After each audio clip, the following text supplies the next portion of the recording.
আসসালামু আলাইকুম প্রিয় দর্শক, অন্য মঞ্চের আলাপ চাইতায় আপনাদের সকলকে আমন্ত্রণ জানাচ্ছি। প্রীতি, সালাম এবং শুভেচ্ছা নেবেন।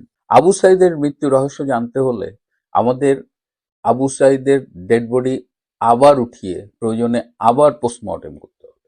রংপুরের আবু সাইদের মৃত্যুটা আমাকে এখনো ভাবায়। এই ছেলেটিকে কারা হত্যা করেছিল, কিভাবে সে মারা গেল, তার মৃত্যুর আগের যে অঙ্গভঙ্গিগুলো আমার কাছে কিন্তু খুব শিল্পিত লেগেছে। কি শিল্পিত একটা মৃত্যু! সে পুলিশের সামনে বুক চিতিয়ে দাঁড়াচ্ছে এবং পুলিশ এক পর্যায়ে রাবার বুলেট দিয়ে গুলি করেছে। রাবার বুলেটে মৃতের ঝুঁকি কিন্তু অনেক কম। মৃতের ঝুঁকি কমানোর জন্যই এইসব মিছিল ছত্রভঙ্গ করার জন্য রাবার বুলেট ব্যবহার করা হয়। অ্যামনেস্টি ইন্টারন্যাশনাল তারা এই স্যাটেলাইট ইমেজ বিশ্লেষণ করে বলছে যে পুলিশ 15 মিটার দূর থেকে রাবার বুলেটের এই যে গুলি করেছিল। 15 মিটার, তার মানে প্রায় 48 ফিট। 15 মিটার হলো 15 গজের একটু বেশি, 16 গজের মতো প্রায়।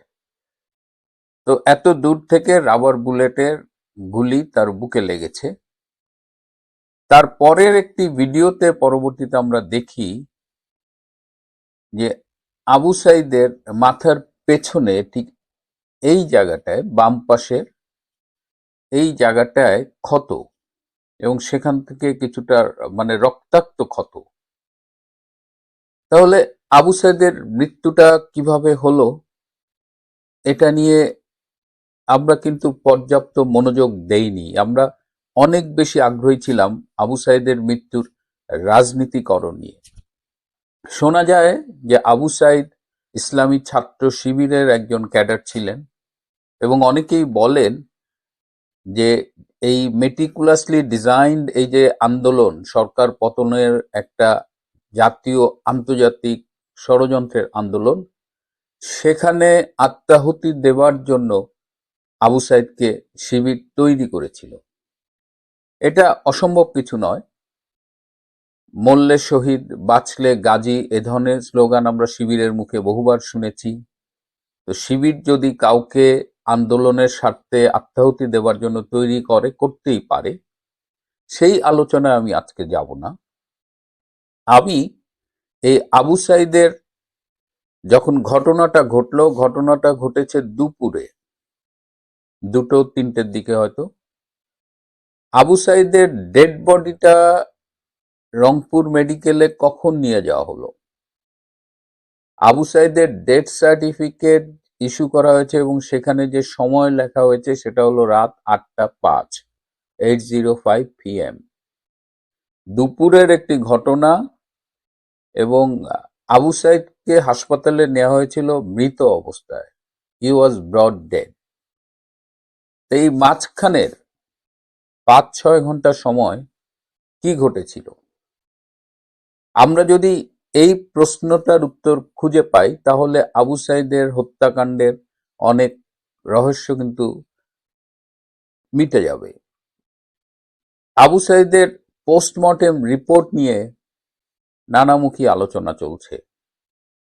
আমি আবু সাইদের পোস্টমর্টেম রিপোর্টটার একটা কপি পেয়েছি। রিপোর্টটা আপনাদের বোঝার স্বার্থে আমি একজন ডাক্তারের কাছে পাঠিয়েছিলাম এবং তিনি সেটি একদম স্পষ্ট করে আমাকে টাইপ করে পাঠিয়েছেন। তো এই রিপোর্টটা নিয়ে আমি একটু পর্যালোচনা করতে চাই। তার আগে আবু সাইদের বুকে যদি রাবার বুলেট লেগে থাকে এবং তিনি যদি রাবার বুলেটের আঘাতে মারা যান, তাহলে বুকের ভেতরে যে ফুসফুস, সেখানে যে রক্তনালী আছে, সেগুলো ছিন্ন ভিন্ন হয়ে যাবার কথা। কিন্তু আবু সাইদের ডেড বডির উপরে পোস্টমর্টেমে তার বুকের ভেতরে কোনো ধাতব বস্তু, কোনো গুলি, কোনো কিছু পাওয়া যায়নি। এটা নিয়ে কোনো বিতর্ক নাই। তার বুকের ভেতরে যে কোনো বুলেট বা মেটালিক কোনো কিছু ছিল না, এটা একদম ক্লিয়ার। গুলি লাগলে তার যে ভেতরের অঙ্গ প্রত্যঙ্গ, রক্তনালী, এগুলো যে ছিঁড়ে যাবে সেরকমও কোনো লক্ষণ ছিল না।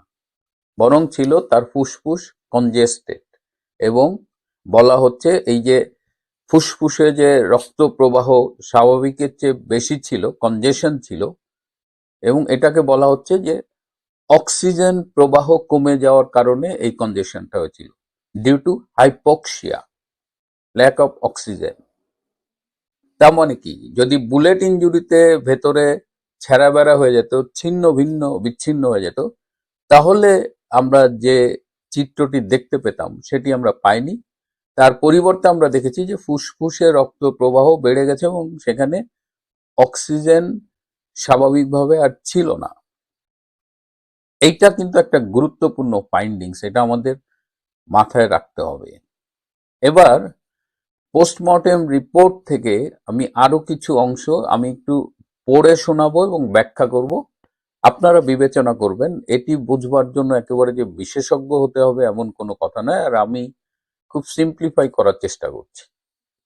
যেমন বলা হচ্ছে যে one lacerated wound present at the left parietal occipital region of the scalp measuring about 3 inches by 1.5 inches with clotted blood was present। তার মানে যেটা বললাম যে মাথার বাম পাশের এই প্যারাইটাল অক্সিপিটাল রিজনে একটা 3 ইঞ্চি বাই 1.5 ইঞ্চি ক্ষত পাওয়া গেছে যেখানে রক্ত জমাট বেঁধেছিল।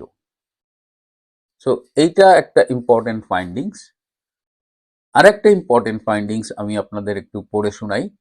Small haematoma present at the lower part of right hypochondrium region measuring about 3 by 1.5 inches. Diffuse hematoma present at right inguinal region with upper part of right thigh। তার মানে small haematoma হলো যে রক্তনালী যদি ছিঁড়ে যায় তাহলে সেখান থেকে রক্ত বেরিয়ে একটা কালেকশন হয়, জমাট বাঁধে। এটাকে বলে collection of bloods outside the vessel.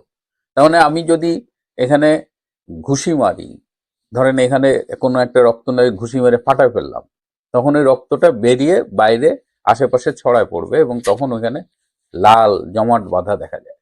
তো এই স্মল হেমাটোমা পাওয়া গেছে lower part of right hypochondrium region. Right hypochondrium রিজনটা হলো আমাদের এই যে বুকের নিচের ডান পাশে, বুক আর পেটের যে আমি আপনাকে এই যে ছবিতে দেখাচ্ছি, হ্যাঁ, এখানে রক্তের ছোপ পাওয়া গেছে। আর পাওয়া গেছে ডান পাশে উরুর উপরের দিকে এই যে ইনগুইনাল রিজনটা দেখেন, এইখানে পাওয়া গেছে। ভেরি ইম্পর্টেন্ট ফাইন্ডিংস যে এইখানে রক্তের ছোপ পাওয়া গেছে, স্মল হেমাটোমা। আর এক নিচে পাওয়া গেছে ডিফিউজ হেমাটোমা, বেশ খানিক জায়গা জুড়ে। আরেকটা ইম্পর্টেন্ট ফাইন্ডিং দেখেন, antemortem clot and tissue congestion seen at the all injured area। Antemortem clot antemortem মানে হলো যে মৃত্যুর আগে, পোস্টমর্টেম মানে মৃত্যুর পরে। এই জায়গাটা খেয়াল করেন, antemortem clot was found at the abdominal cavity. মানে হলো অ্যাবডোমিনাল ক্যাভিটি মানে পেটের মধ্যে, যে পেটের ভেতরে, পেটের মধ্যে যে গহ্বরটা, ক্যাভিটি মানে গহ্বর। অ্যাবডোমিনাল ক্যাভিটিতে আপনার পেটের মধ্যে জমাট রক্ত পাওয়া গেছে, যে রক্তটা জমাট বেঁধেছে মৃত্যুর আগে। Our gut structure lacerated with tearing. তার মানে পেটের মধ্যে রক্ত জমাট বাঁধা পাওয়া গেছে, জমাটবদ্ধ রক্ত, এবং সেখানে পেটের মধ্যে যে নাড়িভুড়ি থাকে, যে অন্ত্রনালী থাকে, সেটা ছিন্ন বিচ্ছিন্ন ছিল। This is very important. Antemortem clot and tissue congestion in the right femoral vessels. এটা হলো ডান উরুর কাছাকাছি একটা বড় রক্তনালী, femoral vessels. Extravasation seen at all injured area. তার মানে কি, পেটের ভেতরে নাড়ি ভুড়িটা ছিল কিভাবে, ইজ ভেরি ইম্পর্টেন্ট ফাইন্ডিংস। এবং পোস্টমর্টেমে যে মতামত দেওয়া হয়েছে, from above findings I am in opinion that the cause of death was due to shock and haemorrhage. অতিরিক্ত রক্তক্ষরণ, সেখান থেকে শকে গেছে পেশেন্ট এবং মারা গেছে। এখন প্রশ্ন হলো যে বুকে যদি গুলি লেগে থাকে, সেই গুলির যে ইম্প্যাক্টটা লাংসে হবে, ফুসফুসে হবে, ফুসফুসের রক্তনালী ছিঁড়ে যাবে বা অঙ্গ প্রত্যঙ্গ ক্ষতিগ্রস্ত হবে, সেটা আমরা দেখতে পাইনি। তার পরিবর্তে আমরা দেখলাম যে পেটের ভেতরে জমাট বেঁধেছে এবং পেটের রক্তনালী ছেঁড়া। ঘটনাস্থল থেকে হাসপাতালে নিয়ে যাওয়ার মধ্যে 4, 5, 6 ঘন্টা, এক্সাক্ট সময়টা আমি বলতে পারছি না, but it is around 4, 5 or 6 hours। এই সময়টায় কি ঘটেছিল? কারা তার মাথার পেছনে আঘাত করেছিল ইট বা কোনো কিছু দিয়ে, যাতে তার মাথার পেছনে রক্তক্ষরণ হয়েছে? কিভাবে তার পেটের ভেতরের নালি ছিঁড়ে গেল এবং পেটের উরুত এইসব জায়গায় রক্ত জমাট বাঁধল? কেউ কি তাকে পিটিয়েছিল? রাস্তার থেকে নিয়ে যে হাসপাতালে আনার মাঝখানে তার উপরে নির্যাতন চালানো হয়েছিল? তাকে কি পিটিয়ে হত্যা করা হয়েছে? এই যে আন্দোলন, তখন যে অবস্থায়, জুলাই মাসে কিছু লাশ দরকার ছিল আন্দোলনকে পিকে নেওয়ার জন্য, তারই অংশ হিসেবে কি আবু সাইদকে পিটিয়ে হত্যা করে আন্দোলনটাকে আরো পিকে নিয়ে যাওয়া হয়েছিল? কারণ আপনারা নিশ্চয়ই মনে আছে যে আবু সাইদের মৃত্যুটা কিন্তু স্পার্ক করেছিল সারা দেশব্যাপী। এই প্রশ্নের উত্তরগুলো আমাদের দরকার। এই প্রশ্নের উত্তর না পেলে আমরা ঠিক জানবো না যে আবু সাইদ কিভাবে মারা গিয়েছিল এবং কারা তাকে হত্যা করা হয়েছিল। এখন আমি যে পোস্টমর্টেম রিপোর্ট থেকে আপনাদের একটা সাধারণ ভাষায় ব্যাখ্যা করার চেষ্টা করলাম, আপনারা এটা হয়তো অ্যাকসেপ্ট করবেন না। অনেকেই বলছেন যে এই পোস্টমর্টেম রিপোর্টটা ঠিক মতো লেখা হয়নি, ম্যানিপুলেট করা হয়েছে, ডাক্তারের উপর প্রেশার করা হয়েছে। তাহলে এটার সলিউশনটা কি? আমি একরকম বলবো, আমি পোস্টমর্টেম রিপোর্টে কথা বলবো, আপনি বললেন পোস্টমর্টেম রিপোর্ট মানি না। তাহলে এই জায়গাটায় আবু সাইদের মৃত্যু রহস্য খুঁজে পাওয়ার জন্য আমাদের আসলে কি করতে হবে? আমাদের এই যে জুলাই আগস্টের যে তথাকথিত ষড়যন্ত্র বা কেউ কেউ বলেন অভ্যুত্থান, এখানে অধিকাংশ মৃত্যুই রহস্যজনক। কিছু মৃত্যু হয়েছে পুলিশ হয়তো রাষ্ট্রীয় স্থাপনা রক্ষার জন্য বা উদ্ভূত পরিস্থিতিতে গুলি চালিয়েছে, মারা গেছে। কিন্তু কতজন এভাবে মারা গেছে আর কতটা মৃত্যু থার্ড পার্টির গুলিতে হয়েছে, সেই উত্তরগুলো আমাদের পেতে হবে। না হলে এই জুলাই আগস্ট নিয়ে এই নোংরা রাজনীতি চলতে থাকবে, প্রকৃত সত্য আমরা জানবো না। আবু সাইদের মৃত্যু রহস্য জানতে হলে আমাদের আবু সাইদের ডেড বডি আবার উঠিয়ে প্রয়োজনে আবার পোস্টমর্টেম করতে হবে। একটা নিরপেক্ষ এক্সপার্টস বোর্ড দিয়ে, তাহলে ন্যাশনাল ইন্টারন্যাশনাল এক্সপার্ট দিয়ে একটা বোর্ড দিয়ে আবু সাইদের প্রয়োজনে আবার পোস্টমর্টেম করতে হবে। We need to know Abu সাইদের মৃত্যুর রহস্যটা উদ্ঘাটন করা দরকার। কিন্তু ডক্টর ইউনূসের অবৈধ সরকার ভুলেও এই পথে হাঁটেন না। তাদের একজন সাবেক ছাত্র সমন্বয়ক সার্জিস আলম বলেছেন যে কবর থেকে লাশ উঠিয়ে পোস্টমর্টেম করা যাবে না। তারা এটাকে একটা সেন্টিমেন্ট করতে যাচ্ছে। এই সেন্টিমেন্টের পেছনে যে রহস্যটা লুকিয়ে আছে, যে তারা খুব ভালো করেই জানে যে প্রকৃত পোস্টমর্টেমের রিপোর্ট যদি আমরা পাই, তাহলে ইট উইল বি প্রুভেন যে এই মৃত্যুগুলো কিভাবে ঘটেছে। এবং আবু সাইদের মৃত্যু পুলিশের গুলিতে সম্ভবত ঘটেনি, সেই সম্ভাবনা খুবই কম। বরং আবু সাইদের মৃত্যু অন্যভাবে ঘটেছে, তাকে পিটিয়ে হত্যা করা হয়েছে। এর পক্ষে প্রমাণাদি অনেক বেশি। সুতরাং আমি, যেহেতু আবু সাইদের মৃত্যুটা আমাকে খুব ভাবায়, এই 16ই জুলাই তারিখটাও আমার জীবনে খুবই গুরুত্বপূর্ণ, কারণ ওই দিন আমার জন্মদিন। তো আবু সাইদের মৃত্যু নিয়ে আমি একটা ওপেন চ্যালেঞ্জ রেখে গেলাম ডক্টর ইউনূসের সরকারের কাছে। যদি সাহস থাকে, একটা নিরপেক্ষ বোর্ড গঠন করে এক্সপার্ট দিয়ে তার পোস্টমর্টেমটি আবার করুন। যদি সেটি না করেন, তাহলে আমরা ধরেই নেব আবু সাইদের মৃত্যুর মধ্যে কিন্তু আছে, এবং আবু সাইদের মৃত্যুর ভেতরে যে রহস্য আছে সেটি আপনারা চান না উদ্ঘাটন করতে। আরেকটু স্পষ্ট করে বলি, অত্যন্ত পরিকল্পিতভাবে আবু সাইদকে হত্যা করা হয়েছিল।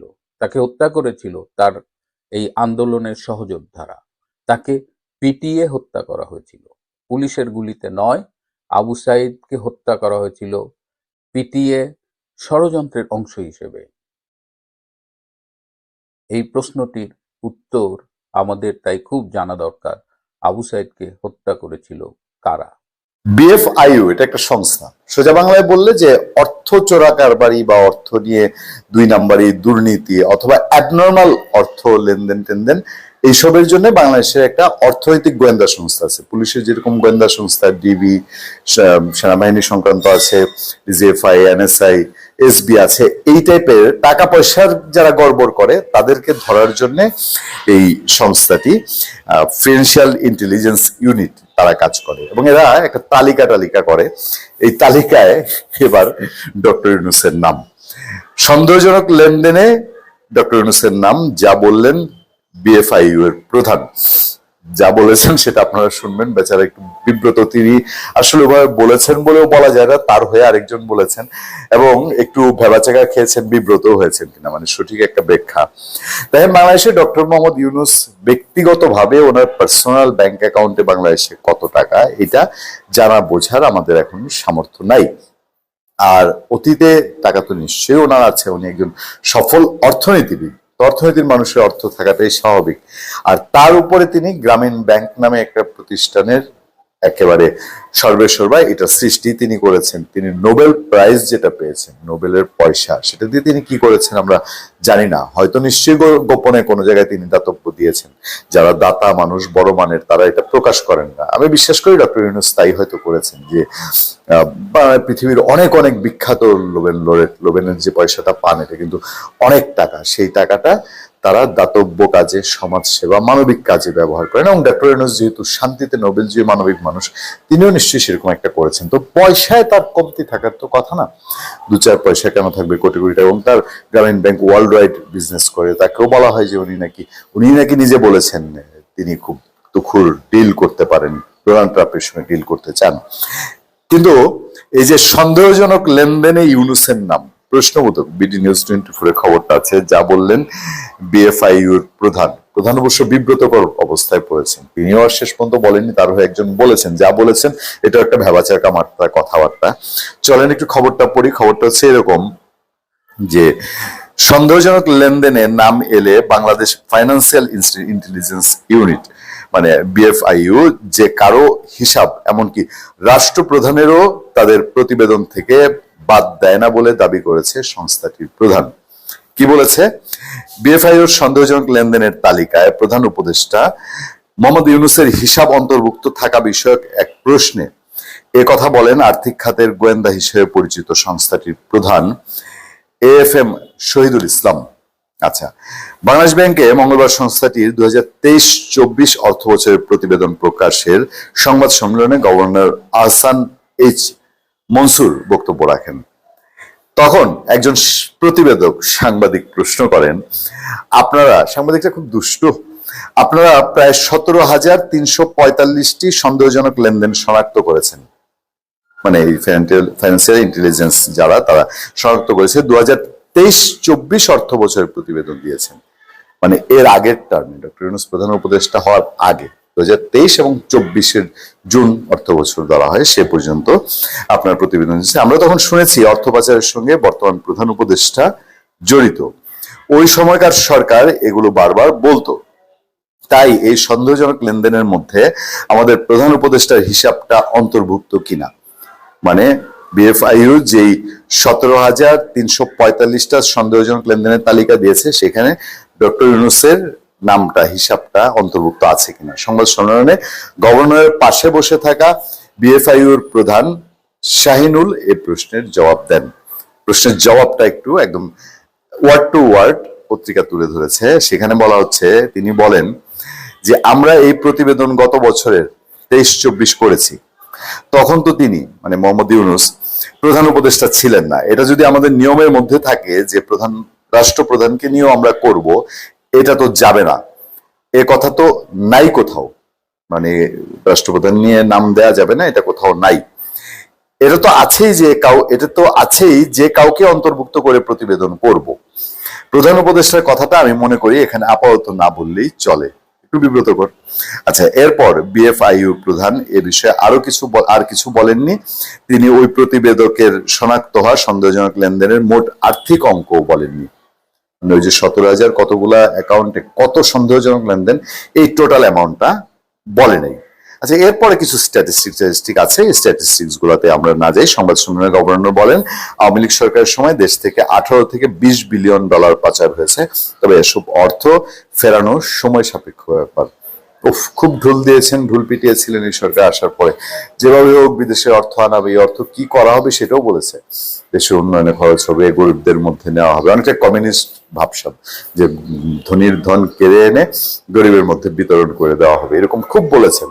কারণ এটা করতে হলে এই যে সময় সাপেক্ষ, ওনাদের 5-10 বছর ক্ষমতায় থাকতে হবে, এইসব পদে থাকতে হবে। আচ্ছা, সেটা ভিন্ন প্রসঙ্গ। ডক্টর মোহাম্মদ ইউনূস তার সন্দেহজনক লেনদেনের দিকে এমনিতে পাবলিক পারসেপশন যদি বলেন, সেরকম কোনো অভিযোগ বা মানুষের মধ্যে সেই ধরনের একটা বিষয় কখনো প্রতিষ্ঠিত হয়নি। আওয়ামী লীগ সরকার তাকে সাংঘাতিকরকম হেনস্থা করতে চেয়েছে, ঠিক আছে। তবে মানুষ ওই যে গ্রামীণ ব্যাংকের কর্মকাণ্ডে যেভাবে দেখেছে, কর্মকাণ্ডকে ফিল্ড লেভেলে বাংলাদেশের লক্ষ লক্ষ হাজার হাজার কোটি মানুষ যেভাবে দেখে, সেই জায়গায় কোথায় যেন একটা অস্বস্তি থেকেই যায় না? শুনেন, পত্র পত্রিকা, ইন্টারন্যাশনাল মিডিয়া নিউজ করার আগে আমরা অসংখ্য আলোচনায় বলেছি আপনাদেরকে যে এই সরকার মানবাধিকারের 14টা 12টা বহু আগেই বাজিয়েছে। তারা চোখ বন্ধ করে শুধু তাদের নিজেদের এজেন্ডাগুলো দেখেছে। এখনো যেরকম ডক্টর ইউনূস বলছে না যে নির্বাচন 5 বছরের, গণভোট 100 বছরের, কি স্বপ্ন! মানে তার ভেতরকার কোনো একটা ধান্দা এখানে আছে। তিনি কি আবার আরেকটা টেলিনর, আবার আরেকটা গ্রামীণ ফোন, গ্রামীণ টেলিকম, কি স্বপ্ন দেখছেন এর মধ্যে? অন্তত সৃষ্টিকর্তা ছাড়া আর কেউ, আর ডক্টর ইউনূসের অন্তর্যামী, ডক্টর ইউনূসের অন্তর ছাড়া আর কেউ বোধহয় জানে না, তারা স্পর্শের লোক বোধহয় জানে না। 5 বছরের জন্য একটা সরকার, কিন্তু ওই সরকার 100 বছরের বাংলাদেশের ইতিহাস, 200 বছরের ইতিহাসে একটা অবদান রাখবে।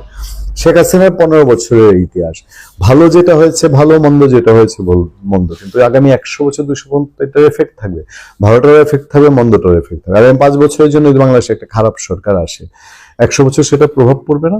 আর আগামী 5 বছরের জন্য যদি একটা ভালো সরকার আসে, সেটারও তো প্রভাব পড়বে। ডক্টর ইউনূস সেটাকে পাশ কাটিয়ে গেলেন, পাশ কাটিয়ে গিয়ে বললেন যে গণভোটটাই মেন। মানে মূলত হচ্ছে তাদের এখন যেভাবেই হোক জাতীয় নির্বাচনটারে একটা কিছু, গণভোটটা হইলে তাদের আরো দীর্ঘমেয়াদী 100 বছরের এজেন্ডা পাস হয়। আচ্ছা, এই যখন সিচুয়েশন, আমরা তো শুরু থেকে বলছি যে এই সরকারকে নিয়ে আসার কোনো জায়গা ছিল না। একদম শুরু থেকে মুক্তিযোদ্ধাদের অবমাননা, সেই নুরাল পাগলার মরদেহ পুড়িয়ে ফেলা, কবর থেকে তুলে, অথবা আর যা যা ঘটেছে প্রতিটা জায়গায় তো আমরা বলেছি যেগুলো মানবাধিকারের চিহ্ন বহন করে না। সাধারণ মানুষের কোনো ধরনের মানবাধিকারের স্পেস, এই একটা তো শুধুমাত্র আইন শৃঙ্খলা বাহিনী, এবং এখানে আমি বলবো যে বাংলাদেশ সেনাবাহিনীর মানুষের যত ক্ষোভ আক্ষেপ থাকুক, এই মব কালচার যখন সেনাবাহিনীর স্ট্রিক হয়েছে, তারপর কিছুটা মানুষ স্বস্তি পেয়েছে। আর নাহলে এই সমন্বয়করা, বৈষম্য বিরোধীরা যেই জায়গায় উঠেছিল, তাদেরকে যেভাবে কাঁধে তোলা হয়েছিল এই বানরদেরকে, এরা সাধারণ মানুষকে শান্তি দিচ্ছিল না। এলাকায় পাড়ার বিত্তশালী সচ্ছল মানুষগুলোকে তাদের ঘরে গিয়ে হানা দেওয়া শুরু করেছিল। তো এই যখন সিচুয়েশন, তখন থেকে আমরা ভেঙে ভেঙে বলেছি সরকার কি করছে। এই খুলনার, সেদিনও আমি একটা ছোট কন্টেন্ট করেছি, আপনারা কেউ কেউ হয়তো দেখেছেন, যে খুলনার একটা নদীকে এখন বলা যেতে পারে এটা খুনের নদী, এরকম সিচুয়েশন। কারণ ওখানে অজ্ঞাতনামার সমস্ত রাশ পাওয়া যাচ্ছে। তখন পত্রপত্রিকা যখন এইসব নিউজ করে যে বাংলাদেশে গত 1.5 বছরে রাষ্ট্রীয় বাহিনীর বিরুদ্ধে গুম খুনের অভিযোগ খুব একটা শোনা না গেলেও মানবাধিকার সংগঠন ও সংস্থাগুলোর কাছে বড় উদ্বেগের বিষয় হয়ে দাঁড়িয়েছে অজ্ঞাতনামার লাশের সংখ্যা বেড়ে যাওয়া, কারা ও নিরাপত্তা হেফাজতে মৃত্যু, আর মব সন্ত্রাস। কারা হেফাজতে মৃত্যু নিয়েও আমরা সেদিন আলোচনা করেছি, এবং খুব অ্যাবনর্মালি আওয়ামী লীগের লোকজন মারা যাচ্ছে। তাদের অভিযোগ, এই সময়ে মব সন্ত্রাসের মাধ্যমে দেশ জুড়ে মাজার, দরগা ও বাউলদের উপর অব্যাহত হামলা ও নিপীড়নের মতো ঘটনা ক্রমাগত বাড়লেও এর বিরুদ্ধে দৃশ্যমান পদক্ষেপ খুব একটা চোখে পড়েনি।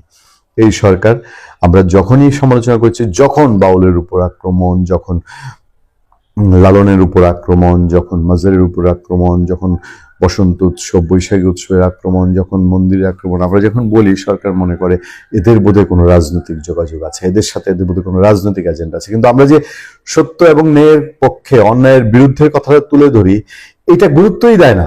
তারা তখন আরো বরঞ্চ সাপোর্ট দেয়, ওরে এগুলো তো বিচ্ছিন্ন ঘটনা, এগুলো তো মানুষের ক্ষোভের বহিঃপ্রকাশ। যাক, এখন ইন্টারন্যাশনাল মিডিয়া, পত্রপত্রিকা তারা এগুলো তুলে ধরছে, জানি না সরকারের টনক নড়বে কিনা।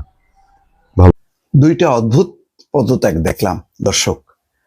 মানে আমার সাংবাদিকতা জীবনে যেটা দেখি, যে কেউ যদি পদত্যাগ করেন, কোনো মন্ত্রী, প্রতিমন্ত্রী, উপমন্ত্রী পদত্যাগ করার পর যখন নাকি প্রধানমন্ত্রী অ্যাকসেপ্ট করে, সাথে সাথে সেটা কার্যকর হয়ে যায়, এটা আর মানে বাকি থাকে না। কিন্তু এক অদ্ভুত পদত্যাগ হইল, যেখানে বলা হচ্ছে যে প্রধান উপদেষ্টা তাদের পদত্যাগপত্র গ্রহণ করেছেন, যা তফসিল ঘোষণার সঙ্গে সঙ্গে কার্যকর হবে বলে জানিয়েছেন প্রেস সচিব শফিকুল আলম।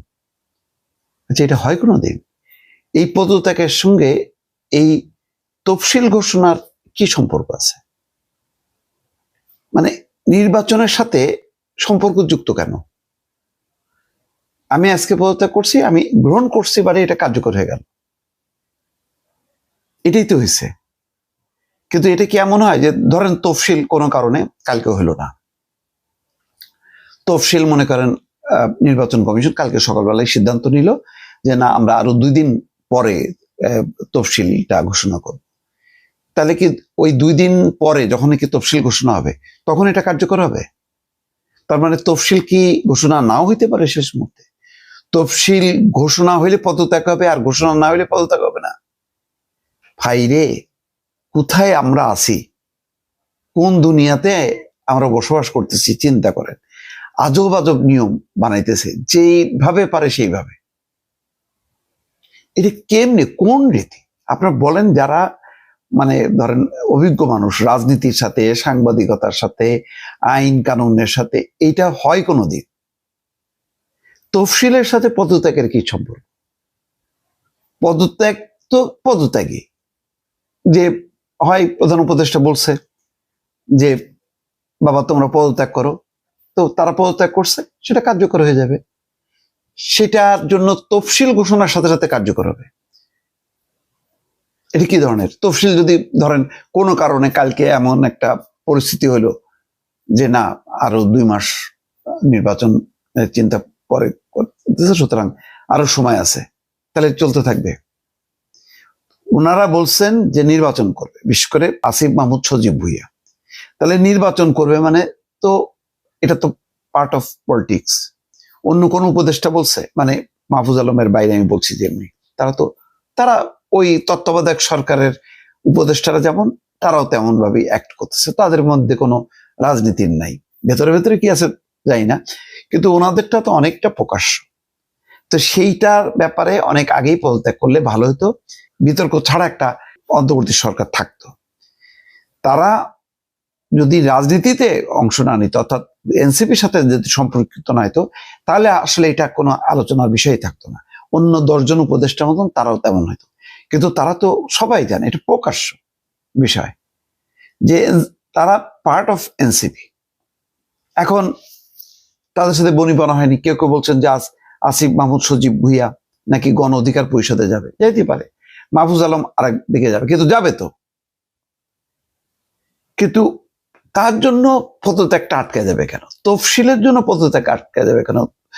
মানে তফসিল ঘোষণার সাথে সাথে কার্যকর হবে কেন? আমি এই আইনটা কোথায় আছে? সংবিধানে কোথাও বলা আছে? বা সরকার পরিচালনার যে কার্যবিধি আছে, সেই কার্যবিধির মধ্যে কোথাও আছে? এটা নাই তো। এটা বলে দিল। আসিফ মাহমুদ সজীব ভুঁইয়া নিজেও প্রেস কনফারেন্স করলো, মানে বিশাল একটা বয়ান দিল উন্নয়নের, সেটা নিয়ে একটা লাইনও কেউ রিপোর্ট করেনি। শুনতে চাচ্ছিল যে তিনি হয়তো বলবেন যে আমি কাজ করছি, এখন আমি নির্বাচন করব, সেই কারণে আমি পদত্যাগের সিদ্ধান্ত নিয়েছি, পদত্যাগের বিষয়টি কার্যকর করবেন প্রধান উপদেষ্টা, আমি যে ওনার কাছে পদত্যাগপত্র পেশ করব। সিম্পল কথা। এটাকে এত জটিলতা, এত কারুকার্য করা যে পদত্যাগের বিষয়টি সিদ্ধান্ত নেবেন সরকার, আমি এই মুহূর্তে কিছু বলতে পারছি না বা জানাতে পারতেছি না। এদিকে শুনলাম কূটনৈতিক পাসপোর্ট জমা দিছে, আবার নাকি আয় ব্যয়ের হিসাবও জমা দিছে। মানে এত নাটক। এবং তারপরে যে প্রেস সচিব বললেন যেভাবে যে তিনি গ্রহণ করেছেন এবং তফসিল ঘোষণার সাথে সাথে ইয়েস, তার মানে শেষ মুহূর্ত পর্যন্ত, শেষ নিঃশ্বাস ত্যাগ করার আগ পর্যন্ত আমি দায়িত্বে থাকব। এটা হইল তাদের যে গণঅভ্যুত্থানের দুইজন নেতা, তো তাদের প্রতি এমনিতেই একটা সবারই সিম্প্যাথি আছে, তাদের অবদান কেউ তো অস্বীকার করবে না, কিন্তু এইসব কার্যক্রমের মধ্য দিয়ে বিতর্ক তৈরি হয়, প্রশ্ন ওঠে। এই জন্যই এই কন্টেন্টটাও আনলাম, এই কারণে এগুলি খারাপ উদাহরণ তৈরি হচ্ছে।